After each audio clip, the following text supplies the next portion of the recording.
NN TV ప్రేక్షకులకు స్వాగతం. ఈరోజు ఈసీఎల్ దగ్గరలోని శ్రీ సహస్ర విశ్వేశ్వర స్వామి వారి ఆలయం దగ్గర ఉన్నాము. మరి ఇక్కడ ఈ ఆలయం యొక్క విశిష్టత ఏంటి, ప్రత్యేకత ఏంటి, ఆలయం లోపలికి వెళ్ళి తెలుసుకుందాం పదండి. అదేవిధంగా ఈ ఆలయంలో ఉప ఆలయాలు కూడా ఉన్నాయి, అవేంటో కూడా తెలుసుకుందాం. ఇప్పుడు మనతో పాటు శ్రీ సహస్ర లింగేశ్వర స్వామి వారి ఆలయ ప్రధాన అర్చకులు, అదేవిధంగా అర్చకులు అందరూ ఉన్నారు. ఆలయ విశిష్టతలు ఏంటో వారి మాటల్లోనే అడిగి తెలుసుకుందాం. నా పేరు గౌరభట్ల సురేష్ శర్మ. ఈ దేవాలయానికి ప్రధాన అర్చకునిగా ఉన్నాను. ఈ ఆలయము సుమారు 40 సంవత్సరాల క్రితము కాలనీ వాసులంతా ఈ గుడికి కేటాయించుకున్న స్థలంలో ఒక చిన్న శివలింగం ఏర్పాటు చేశారు. ముందు ఒక చిన్న షెడ్లో ఒక చిన్న శివలింగం ఏర్పాటు చేసుకొని తర్వాత ఈ కాలనీ వాసులు అందరి దాతల సహకారంతో అంచెలంచెలుగా ఎదిగి ఈ దేవాలయాన్ని ఈ విధంగా నిర్మించడం జరిగింది. ఈ దేవాలయం విశిష్టత ఏంటంటే, ఈ దేవాలయం పేరు సహస్రలింగేశ్వర స్వామి. సహస్రలింగేశ్వర స్వామి అంటే 1008 లింగాలతో కూడినటువంటి పూర్ణలింగము, అది సహస్రలింగేశ్వర స్వామి అంటారు. ఇది హంపి పీఠాధిపతి స్వామివారి చేతుల మీదుగా 1996 సంవత్సరంలో ప్రతిష్ఠ జరిగి ఇప్పటికీ స్వామివారు ఈ కాలనీవాసులందరికీ కూడా కొంగు బంగారంగా నిలిచి పూజలు అందుకుంటున్నారు.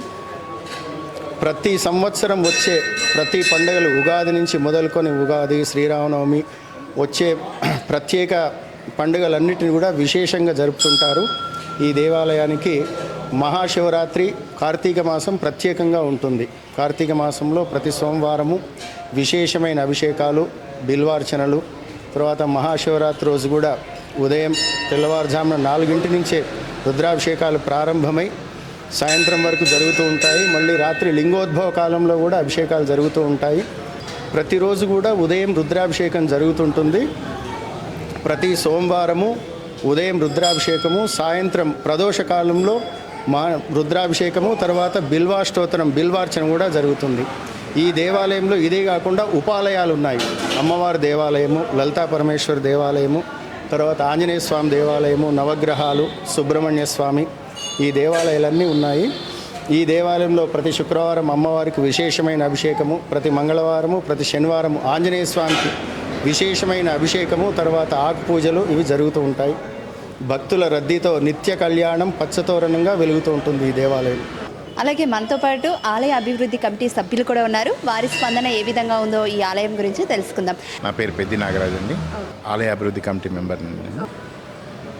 40 ఏళ్ళ కింది నాటి ఆలయానికి ఇవాళటి ఆలయానికి అసలు సంబంధం లేదు. వాస్తవంగా చెప్పాలంటే 40 సంవత్సరాల క్రితము ఒక చిన్న రూమ్లో ఈ శివాలయం అనేది ఏర్పాటు చేయడం జరిగింది. అప్పట్లో ఆ రోజు నుంచి దినదినాభివృద్ధిగా ఇక్కడ కమిటీ మెంబర్స్ కానీ, ఇక్కడ ఏర్పడ్డ దేవాదాయ శాఖకు సంబంధించిన ట్రస్ట్ బోర్డు మెంబర్లు కానీ వాళ్ళ టైంలో అభివృద్ధి చేసుకుంటూ వచ్చి ఈ 40 సంవత్సరాల తర్వాత ఈ యొక్క గుడికి ఈ యొక్క రూపురేఖలు ఉన్నాయి.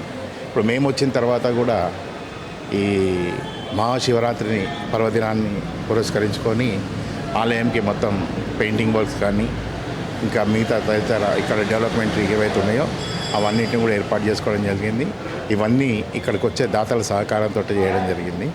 ఎండోమెంట్ కానీ మేము కానీ పర్సనల్గా మేము పెట్టింది ఏం లేదు.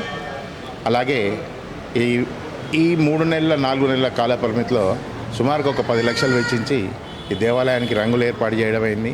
ఒక 500 లీటర్ల ఆర్ఓ వాటర్ ఫిల్టర్ కూడా ఏర్పాటు చేసుకోవడం జరిగింది. అలాగే ఒక మైక్ సిస్టమ్ కూడా ఇంతకుముందుకున్నది బాగా చెడిపోతే అది కూడా ఒక దాత ద్వారా మేము ఏర్పాటు చేసుకోవడం జరిగింది.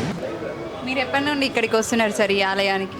నేను దాదాపు ఈ గుడి 40 ఏళ్ళ క్రితం నుంచి నేను పూజారిగా చేశాను. ఫస్ట్ ఇక్కడ చేసి తర్వాత కాలగర్భంలో మేము వెళ్ళిపోయాము. తర్వాత అర్చకులు వేరే వాళ్ళు వచ్చారు, ఎండోమెంట్ హ్యాండ్ ఓవర్ చేసుకున్న దేవాలయం అప్పటి నుంచి చాలా బాగా నడుస్తుంది.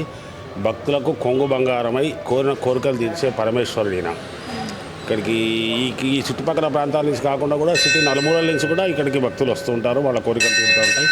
ముఖ్యమైనది ఏంటంటే ఇక్కడ రాజకీయాలకు అతీతంగా అందరూ, అన్ని రాజకీయ పార్టీలు కానివ్వండి, అందరూ జనాలందరూ కూడా సమిష్టిగా కలిసి మనది అనే ఉద్దేశంతోనే పనులు చేస్తున్నారు. ఇక్కడ ఎటువంటి గొడవలు కానివ్వండి, కమిటీలో గొడవలు కానీ ఏమీ లేవు.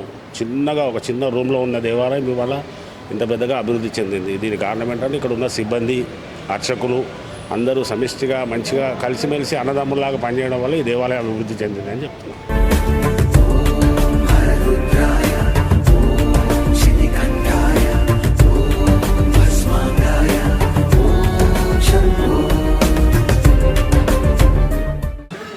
సార్ మీ పేరు? శ్రీనివాసమ్మ. ఎక్కడి నుండి వస్తున్నారు సార్? నేను నిరణ్మెంట్ క్రాస్ రోడ్ నుంచి. ఓకే, ఈ ఆలయానికి ఎప్పటి నుండి వస్తున్నారు? దాదాపు 10-15 ఇయర్స్ తెలుసమ్మా టెంపుల్. వస్తూ ఉంటాము. ఎలా అనిపిస్తుంది మరి ఈ ఆలయానికి వచ్చిన తర్వాత మీ అనుభూతి ఏంటి? ఈ ఆలయానికి వస్తే ప్రశాంతంగా అనిపిస్తుందమ్మా. దేవుని దర్శనం చేసుకుంటే, శివుని దర్శనము చేసుకుంటే చాలా ప్రశాంతంగా అనిపిస్తుంది. నమస్కారం అమ్మ, మీ పేరు? నా పేరు రమాదేవి అండి. ఎక్కడి నుండి వచ్చారు? మేము ఇక్కడ ఏసీఎల్లోనే ఉంటాం. ఓకే, ఎన్ని సంవత్సరాల నుండి ఈ ఆలయానికి వస్తున్నారు? 30 ఇయర్స్. 30 ఇయర్స్ నుండి వస్తున్నారు. మరి ఎలా అనిపిస్తుంది మీకు? చాలా మంచిగా ఉంటుంది, చాలా ప్రశాంతంగా ఉంటుంది. మనం అనుకున్న కోరికలన్నీ చాలా నెరవేరుతాయి. మా బాబు వీసా గురించి కూడా ఎటువంటి ప్రాబ్లం లేకుండా వీసా వచ్చింది. ఓకే, అంటే ఈ ఆలయానికి వచ్చి ఈ ఆలయం మేము ఇక్కడే ఉంటాం, ప్రతి సంవత్సరం ఇక్కడే చేస్తాము. ప్రతిరోజు ప్రతి సోమవారం అభిషేకం చేపిస్తాము. మనం నమ్ముకున్నది ఖచ్చితంగా అవుతుంది ఇక్కడ. ఇక్కడ ప్రాముఖ్యత అంటే చాలా గొప్పగా చెప్పుకోవాలి. ఇలా వెళ్ళాము, వీసా ఎటువంటి క్వశ్చన్స్ లేకుండా వీసా వచ్చేసింది. ఓకే, కోరిన కోరికలు కోరికలు నెరవేరుతాయి. వెంటనే నెరవేరుతాయి. ఎటువంటి ప్రాబ్లం ఉన్నా కూడా వెంటనే నెరవేరుతుంది. చూసాం కదా, ఇక్కడ సహస్రలింగేశ్వర స్వామివారి ఆలయంతో పాటు ఉప ఆలయాలు, లలిత పరమేశ్వరి దేవి ఆలయం, ఆంజనేయ స్వామివారి ఆలయం, సుబ్రహ్మణ్యేశ్వర స్వామివారి విగ్రహాలు, అదేవిధంగా శివలింగ దర్శనం, ప్రతి ఒక్కటి కూడా ఇక్కడికి వచ్చి ఆ స్వామివారిని దర్శించుకుంటే ఎలాంటి కోరికలున్నా కూడా అవన్నీ వెంటనే నెరవేరి మేమంతా సంతోషంగా ఉంటున్నామని కూడా ఇక్కడ భక్తులు ఆనందాన్ని వ్యక్తం చేస్తున్నారు. అదేవిధంగా వచ్చే భక్తులకు ఎలాంటి ఇబ్బందులు లేకుండా ఆలయ అభివృద్ధి కమిటీ సభ్యులు, అర్చకులు, అదేవిధంగా డెవలప్మెంట్ కమిటీ మెంబర్స్ ఎవరైతే ఉన్నారో వాళ్ళందరూ కూడా భక్తులకు ఎలాంటి ఇబ్బందులు లేకుండా అన్ని రకాల సదుపాయాలు కల్పించి ఇక్కడ ప్రతి ఒక్క ఫెసిలిటీని అయితే కల్పించారు. చూసారు కదా, ఇంత చక్కటి ఆలయాన్ని మీరు కూడా దర్శించుకోవాలంటే వెంటనే వచ్చేయండి. ఈసీఎల్లోని కమలానగర్ శ్రీ సహస్రలింగేశ్వర స్వామివారి ఆలయం.